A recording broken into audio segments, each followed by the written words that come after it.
이미 많은 성도님들께서 알고 계신 것처럼 저는 설교를 나눌 때 질문을 하는 경향이 있습니다. 이것은 그냥 답변을 얻기 위한 것이 아니라 우리가 조금 더 이 말씀에 가까이 들어가서 고민하려고 하는 의도를 가지고 있습니다. 오늘의 설교가, 오늘의 이 말씀을 듣는 시간이 우리가 이 말씀 가운데서 더 깊이 고민하는 시간이 되었으면 좋겠습니다. 오늘 여러분과 함께 고민하고 싶은 것은 바로 예배입니다. 예배. 여러분, 예배가 무엇일까요? 예배. 특정 누군가를 지목하진 않겠습니다. 속으로 내가 생각하는 예배는 이것이다 라고 정의해 주셨으면 좋겠습니다. 잠깐의 시간을 드리겠습니다.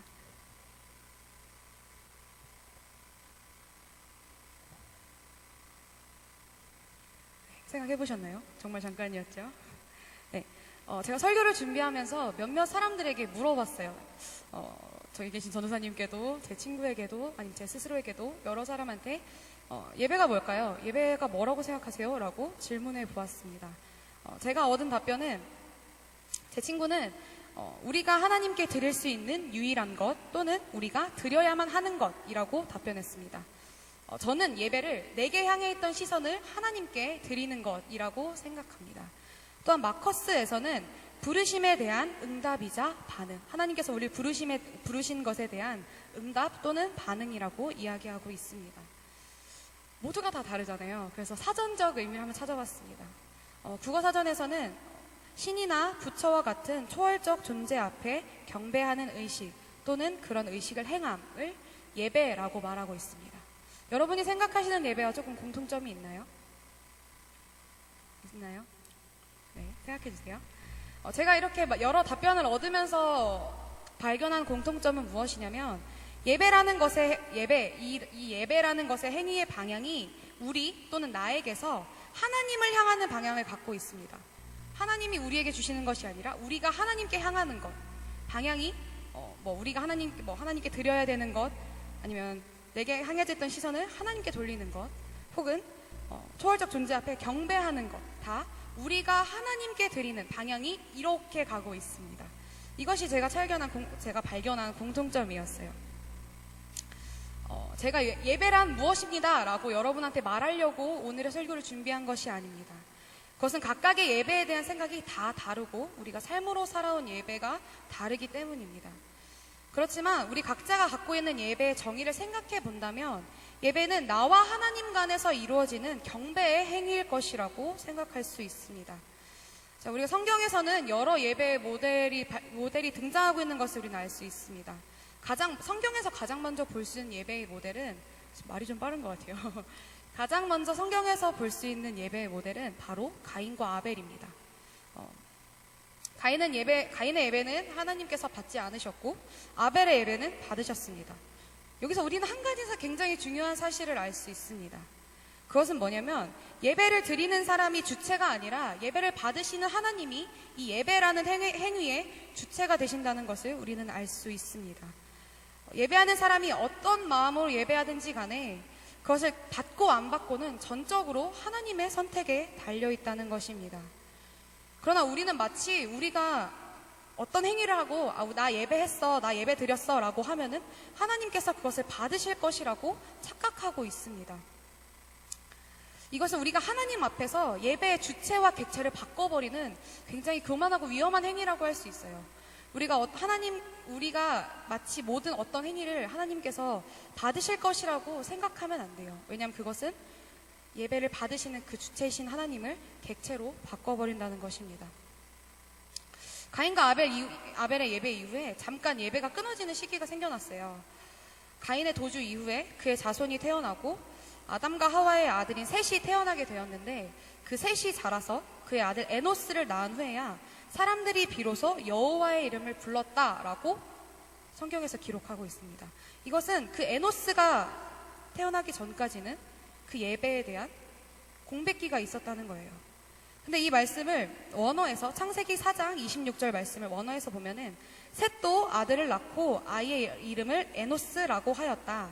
그때 비로소 사람들이 주님의 이름을 불러 예배하기 시작하였다. 여기서 성경 처음으로 예배라는 단어가 등장하고 있습니다. 근데 여기서 말하는 예배가 뭐였냐면 하나님의 이름을 부르는 것이었어요. 근데 하나님의 이름이 뭐였냐면 여호와, 야훼입니다. 야훼는 성경 우리가 하나님이라고도 하고 여호와라고도 하고 가시라고도 하고 뭐 엘로힘 여러 가지 하나님의 이름은 하나가 아니에요. 하나님의 이름은 굉장히 많은데 여기서 여호와라는 뜻은 전능하신 분, 능력이 많으신 분, 스스로 있는 분이라는 이미 그 이름 자체에 하나님의 그 전능하심을 담고 있습니다. 여기서 알 수 있는 것은 우리가 하나님의 이름을 부른다는 것, 그 전능하심을 인정하는 것이 그 이름 안에 들어가 있다는 것입니다. 그 다음으로 볼 수 있는 성경의 대표적인 예배 모델은 바로 아브라함입니다. 그가 모리아산에서 이삭을 제사하려고 했을 때였어요. 아브라함이 종들에게 내가 아이와 함께 저기 가서 예배하고 너희에게로 돌아오리라고 종들에게 이야기했습니다. 여기서 또 예배라는 단어가 나왔어요. 여기서 아브라함이 드렸던 이 예배에서 우리가 어떤 예배를 드려야 하는 것인가를 우린 찾아볼 수 있습니다.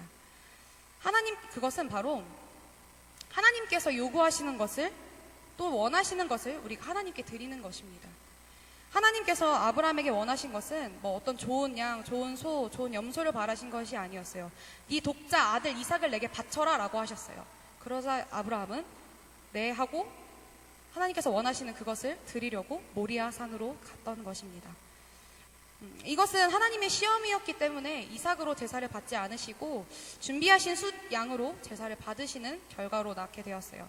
이후에 아브라함은 여호와 이레라는 고백을 하였습니다. 아브라함의 이 여호와 이레라는 고백은 하나님께서 준비하셨다라는 이 고백은 이 모든 과정을 설계하신 하나님에 대한 아브라함의 감탄사였을 것 같습니다. 아, 하나님께서 다 하셨구나라는 그 아브라함의 감탄사였을 것 같아요. 또한 아브라함은 이 고백 이후에 아브라함은 하나님으로부터 많은 자손과 복을 약속받게 됩니다. 하나님으로부터 은혜를 받은 거예요. 자신의 아들을 하나님께서 대신 살려주셨고 그리고 그 외에도 더 많은 복을 허락해 주셨으니까요. 우리가 여기서 또 한 가지 알 수 있습니다. 그것은 무엇이냐면 예배는 은혜를 받기 위한 행위가 아니라는 것입니다. 아브라함이 하나님께 복을 받기 위해서 이삭을 드리겠다고 했던 것일까요? 아니었겠죠. 아브라함은 그저 하나님께서 그 아들을 원하셨기 때문에 그 아들을 드리려고 했던 것입니다. 은혜라는 것은 예배 가운데서 하나님께서 우리에게 허락하시는 정말 말 그대로 은혜입니다. 우리가 하나님 주십시오라고 물론 사모할 수는 있어요. 하지만 요구해서 얻어낼 수 있는 것이 아니라 하나님께서 허락하실 때 하나님께서 우리에게 주시고자 하실 때 얻을 수 있는 것이 바로 은혜라는 것입니다. 이 은혜라는 것은 우리가 사람에게 끼칠 수 있는 것이 아니에요. 뭐 목숨을 구해준다거나 하는 그런 은혜가 아니라 하나님께로부터 받을 수 있는 그 은혜를 우리가 사람으로부터 얻어낼 수는 없습니다. 왜냐하면 이 은혜라는 것은 전적으로 하나님께서 허락하실 때 우리가 예배 가운데 얻을 수 있는 것이기 때문이에요. 사람이 어떤 음악적인 감동이나 예배하는 모습, 그 신실한 모습 속에서 감동을 받을 수도 있고 아니면 어떤 도전을 받을 수도 있어요. 하지만 그 감동이, 그 도전이 은혜는 아니에요. 우리가 이것을 착각하면 안 될 것 같아요. 사람에게부터 사실 저는 종종 자랑하려고 하는 게 아니지만 종종 전사님 목소리 너무 은혜로워요 라고 하시는 후기들을 많이 듣게 됩니다. 사실 그 말을 들으면서도 정말 감사하고 또 감사하지만 마음 한편으로는 약간의 부담감이 있어요. 혹시나 하나님의 영광을 가로채는 것은 아닐까? 나는 찬양한다고 섰는데 혹시나 가로채는 것은 아닐까? 그러니까 물론 그 말씀하신 그 의도를 알고 있기 때문에 괜찮지만 그래도 한편으로는 제 스스로 교만해져서 하나님의 영광을 가로채려고 하진 않을까 하는 생각을 하고 있습니다. 은혜라는 것은 사람이 사람에게 끼칠 수 없고 우리가 하나님으로부터 받는 것이기 때문에 우리가 그러니까 우리가 받을 수 없다는 것은 또 끼칠 수 없다는 거예요. 노래를 열심히 한다고 해서 아니면 예배 때 손을 들고 눈을 감고 신실한 모습을 보인다고 해서 예배하는 사람들로 하여금 은혜받게 할 수는 우리가 없습니다. 그저 우리는 이 예배 가운데 하나님의 은혜가 흘러가도록 우리는 사모하는 마음을 가질 수 있는 것이 우리의 최선일 것입니다. 우리 다음으로 볼 수 있는 예배의 모델은 오늘 본문에 나오는 야곱입니다. 사실 야곱은 좋게 말하면 복을 사모한 사람이지만 조금 솔직하게 말하면 사기꾼이에요. 사기꾼이에요. 자기 아버지를 속이고, 아버지 이삭을 속이고 형의 복을 가로챘고, 외삼촌 라반과 결산할 때 속임수를 써서 튼튼한 양을 자신의 소유로 만든 사람이 바로 야곱입니다. 야곱은 에서를 피해 도망치던 중에 하란으로 가던 중에 베델에서 처음 하나님과 대면하게 되었습니다. 하나님을 만난 야곱은 그 사람의 예배는 자신의 모든 것을 하나님께 드리는 것이었어요. 어떤 것이었냐면 자신이 베고 잤던 돌베개를 세워서 기둥을 만들고, 자기가 도망치는 중에 가지고 있었던 유일한 것, 그 기름을 그 기둥에 붓고 하나님께 서원하는 것이었습니다. 하나님을 만난 그 사기꾼 같던 야곱의 예배는 자신의 모든 소유를 드리는 것이었어요. 그 복을 받고 싶어 하던 그 야곱이. 그렇게 예배를 드린 야곱은 그렇게 예배를 드려놓고 그 이후의 성경을 보면은 다시 그 자기의 원래 모습으로 돌아가는 것을 볼 수 있습니다. 사람들을 속이고 사기치는 그 모습. 다시 에서라는 삶의 큰 두려움을 대면하기 전까지 야곱은 하나님을 예배하기는커녕 속임수로 자기의 재산을 늘리는 그 라반에게 행했던 그 모습을 보여주게 됩니다. 사실 이것은 우리가 우리의 삶에서도 충분히 볼 수 있는 모습입니다. 우리의 삶에 큰 어려움이 생기기 전까지는 우리가 하나님을 향한 간절함을 잊고 살아가는 것이 너무나도 익숙한 것 같습니다. 그래도 야곱은 오늘 본문에서처럼 하나님을 예배할 때 예배하는 자의 자세를 가지고 있는 사람이었어요. 오늘 본문 말씀 2절 보겠습니다. 야곱이 이에 자기 집안 사람과 자기와 함께한 모든 자에게 이르되 너희 중에 있는 이방 신상들을 버리고 자신을 정결하게 하고 너희들의 의복을 바꾸어 입으라. 우리가 일어나 베델로 올라가자. 내 환난 날에 내게 응답하시며 내가 가는 길에서 나와 함께하신 하나님께 내가 거기서 제단을 쌓으려 하노라 하매. 하나님께 제단을 쌓으러 갈 때 야곱은 어떻게 했냐면 그 무리, 자기의 가족들이 갖고 있는 모든 이방신을 다 처분해 놓고, 그리고 스스로를 정결하게 하고 옷까지 바꿔 입는 자세를 가지게 되었습니다.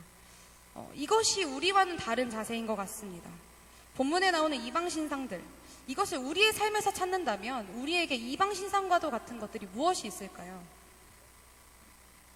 여러 가지가 있겠죠.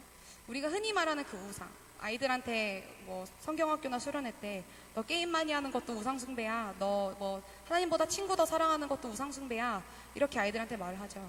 사실 우리의 삶 가운데서도 게임이 아닐 뿐, 친구를 더 사랑하는 것이 아닐 뿐 분명히 이방신상과도 같은 우상들이 존재하고 있습니다. 그러나 우리는 하나님 앞에 예배하러 나올 때 그 우리의 삶의 우상과도 같은 것들을 다 처분하고 나오고 있는지 우리는 한번 되돌아볼 필요가 있을 것 같습니다. 마지막으로 한 가지 모델을 더 보려고 합니다. 그것은 바로 이스라엘 백성들이었습니다. 출애굽할 때 하나님께서 모세에게 뭐라고 말씀하셨냐면 너는 바로에게 가서 이렇게 얘기해 라고 하시면서 우리가 여호와께 제사를 드리려 하오니 사흘길쯤 광야로 가도록 허락하소서라고 하라라고 하나님께서 말씀하셨습니다. 이것의 의미는 하나님께서 이스라엘 백성을 출애굽시키신 목적 중에 하나가 이스라엘 백성에게 예배를 받으시기 위한 것이었다는 거예요. 그러나 출애굽한 이스라엘 백성의 반응은 무엇이었습니까? 애굽을 나오자마자 그들이 하나님께 하나님 감사합니다. 우리를 애굽에서 탈출하게 해주셔서 감사합니다 하고 제사를 드렸나요? 아니었습니다. 그들은 애굽의 군대가 가까이 와서 자기가 죽을 것 같으니까 불평부터 했어요. 우리가 죽을 데가 없어서 여기서 우리를 죽이려고 하냐 하면서 모세와 하나님을 향하여 불평했습니다. 그러다가 여호와께서 홍해를 가르시고 애굽 사람으로부터 이스라엘을 지키시는 것을 봤을 때 그제서야 백성은 여호와를 경외하고 여호와와 그의 종 모세를 믿었다고 성경은 기록하고 있습니다. 이 말은 이스라엘은 하나님께서 그들을 그렇게 지키시는 것을 보기 전까지는 그분이 자신을 지키신다고도 못 믿고 있었다는 거예요. 하나님께서 자기들 살려주시는 것을 눈으로 보니까 하나님이 우리를 지켜주시는구나, 하나님 경외합니다 라고 그제서야 얘기했다는 것입니다. 이스라엘 백성은 마실 물이 없을 때, 그리고 고기가 먹고 싶은데 고기가 없을 때도 하나님을 시험하는 말을 내뱉었습니다. 모세가 백성들에게 너희가 어찌하여 하나님을 시험하느냐라고 백성들에게 질책하는 모습을 우린 성경에서 볼 수 있습니다. 이러한 이스라엘 백성의 결과는 무엇이었냐면 눈에 보이는 신 금송아지를 만들어내는 것이 그들의 결과였습니다. 사실 우리도 생각을 해보면 이스라엘 백성과도 같습니다. 우리는 하나님께서 우리를 창조하신 이유가 예배받으시기 위한 것이라는 것을 우리는 이미 잘 알고 있습니다. 왜냐하면 성경에서도 그렇게 기록하고 있고 우리는 수많은 설교들을 통해서 수많은 메시지들을 통해서 그것을 이미 배웠고 알고 있습니다. 그것을 알고 있는 우리의 반응은 무엇입니까? 눈에 보이지 않는 하나님에 대한 의심으로 하나님이 아닌 다른 예배할 대상을 찾고 있지는 않습니까? 우상을 만들어내는 것은 사실 별게 아니에요. 우리의 마음을 쏟을 무언가가 바로 우상입니다. 하나님께 마음을 쏟는 것보다 더 마음을 쏟을 무언가. 각자의 삶에서 여러 가지가 있겠죠. 저는 학생이라서 시험 기간에는 예배에 뭔가 내일 시험인데 어떡하지? 하는 생각이 들 때가 있고, 아니면 당장 중요한 과제를 앞두고 있으면 이거 빨리 해야 되는데 어떡하지? 라는 그런 마음이 예배 가운데 아니면 예배하는 것보다 더 먼저 들 때가 있어요. 이런 것들이 우리의 삶 가운데서 금송아지와도 같이 우리가 하나님보다 더 마음을 쏟을 그 대상이 되고 있는 것 같습니다. 오늘 이 예배가 여러분의 예배의 방향을 찾고 하나님을 향하여 예배하는 시간이 되었으면 좋겠습니다. 이제 말씀을 마무리하려고 합니다. 오늘의 설교는 앞서 말씀드린 것처럼 예배는 이런 것이에요 라고 말씀드리려고 하는 게 아니에요. 각자가 여러분 한 분 한 분이 가지고 계신 예배의 정의, 경배의 방법에 대해서 하나님을 높이는 것, 하나님을 칭찬한다는 그 예배 행위에 대해서, 그 방법에 대해서 다시 한번 고민해 보았으면 좋겠다는 그 의도를 가지고 있습니다. 아무래도 신학생이니까 제가 배운 학문에서 말씀을 드리자면 조직신학이라는 과목에서 어떤 말을 하냐면 하나님이 받으시기에 적합한 예배를 드리지 않는 것은 하나님을 모욕하는 것이다 라고 말하고 있습니다. 그래서 그게 좀 말을 좀 강하게 해요. 이거를 우리가 알아듣기 쉽게, 우리가 이해하기 쉽게 비유를 하자면 한 나라의 미국의 오바마를 초청을 했어요. 우리나라로. 근데 오바마를 이 나라로 초청할 때 퍼스트 클래스가 아니라 비즈니스석에 태워오는 것과 같다는 거예요. 그럼 그 오바마의 입장에서 퍼스트 클래스가 아닌 비즈니스석에 태워온다는 것은 얼마나 큰 모욕이겠습니까? 한 나라의 수장이 그것도 귀빈으로 초청받아서 그 나라에 가는데 그 사람에 걸맞는 대우가 아니라 못한 대우를 그 사람에게 한다는 것은 그 대우를 받고 있는 그 사람에게 굉장히 큰 모욕이 된다는 것입니다. 우리가 전능하신 분, 전능하신 하나님, 완전하신 하나님, 거룩하신 하나님, 방금 우리가 드렸던 찬양에서도 찬양하는 단어들, 하나님을 높이는 단어들이 좀 많았던 것 같아요. 하지만 우리가 그렇게 온전하신 하나님, 완전하신 온갖 칭찬하는 말을 다 하면서 막상 그분께 드리는 그 예배를 그렇게 귀하신 분, 우리가 전능하신 분이라고 높인 그 하나님께 그 호칭에 맞지 않는 예배를 드린다는 것은 오바마에게 비즈니스석을 주는 것보다 훨씬 더 큰 모욕일 것입니다. 사랑하는 여러분, 우리의 예배가 하나님 보시기에 어떻게 받아들여지고 있을지 한번 고민해 보았으면 좋겠습니다. 여러분이 예배는 이런 것이다, 내가 생각하는 경배의 방법은 이것이다 라고 그 정의하신 것들, 그것을 놓고 여러분의 삶과 비교하셨을 때 그것에 적합한지, 하나님께서 보시기에 합당하다고 여러분이 느끼실 만한지 한번 고민해 보셨으면 좋겠습니다. 만약에 여태까지 여러분이 드려온 예배가 그 개인의 예배들을 돌아봤을 때 하나님 앞에 합당한 것이 아니라면 이 시간 함께 기도로 우리가 그것에 대해서 용서를 구하며 나아갔으면 좋겠습니다. 반주해 주셨으면 좋겠습니다. 이 시간 함께 한 가지 기도 제목을 놓고 기도하려고 합니다. 말씀을